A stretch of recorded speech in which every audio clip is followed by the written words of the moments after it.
പൊതിച്ചോറ് കഴിക്കാം. എനിക്ക് ഇന്ന് തോന്നി ഉച്ചയ്ക്ക് ഒരു പൊതിച്ചോറായിക്കോട്ടെ വീട്. ഞാൻ വലിയ നീളത്തിലൊക്കെ കെട്ടിയൊക്കെ വെച്ചേക്കുന്നത് കേട്ടോ പേപ്പറിനകത്ത്. ഇത് മഴിച്ച് കാണാം. മഴിച്ച് കണ്ടിട്ട് പേപ്പർ വലുതായത് നമുക്ക് മടക്കി ഇതാണ് എൻ്റെ പൊതിച്ചോറ്.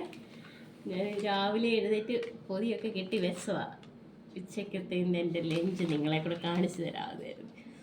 ഇതാ കണ്ടോ, മാങ്ങ അച്ചാറുണ്ട്, ക്യാബേജ് തോരനുണ്ട്, നല്ല മീൻ വറുത്തതുണ്ട്, അവിയലുണ്ട്, ചമ്മന്തിപ്പൊടിയുണ്ട്, അത് പോരാഞ്ഞിട്ട് മോര് കറിയുണ്ട്, നല്ല കട്ട സാമ്പാറുണ്ട്.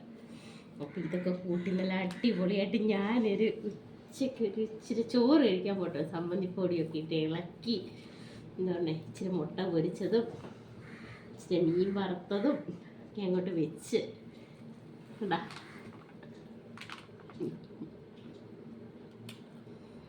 ഞാൻ ആസ്വദിച്ച് തിന്നിട്ട് പറയാൻ രുചി, അല്ല വായിലോട്ട് വെച്ചിട്ട് രുചി പറയരുതല്ലോ, ഇറക്കിയിട്ടൊക്കെ പറയട്ടെ. ആഹാ, ഇലയുടെ രുചിയും ചൂട് ചോറിലയിലേക്കകത്ത് വെച്ച് കിട്ടിയതോ അതിൻ്റെ രുചിയും ഇതെല്ലാം കൂടെ ആയപ്പം അൺസൈക്കബിളാണ് കേട്ടോ. പറയാതിരിക്കാൻ പറ്റത്തില്ല.